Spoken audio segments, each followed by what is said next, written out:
Hi everyone, welcome to the channel. Now I will show you how to disable active Facebook statuses on iPhone. Let me know if my solution helped you, if it worked for you, and if you still have any questions. Let me know in the comments below. I will definitely read and answer. Please subscribe to the channel, put likes. Here we go. We open Facebook.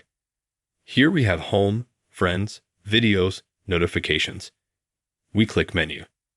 In the upper right corner, we click Settings and Privacy. We scroll down to the bottom, and we find this setting called Active Status. Click on it. And in order for us to turn off the active status on the iPhone, it's already turned off. We need to pull this slider to the left, and then it says you want to turn off the active status. We press Turn Off. After that, we were able to turn it off.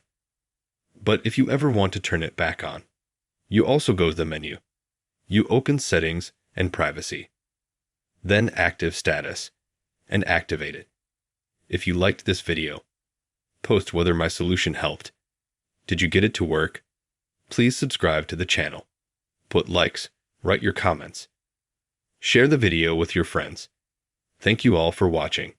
Goodbye.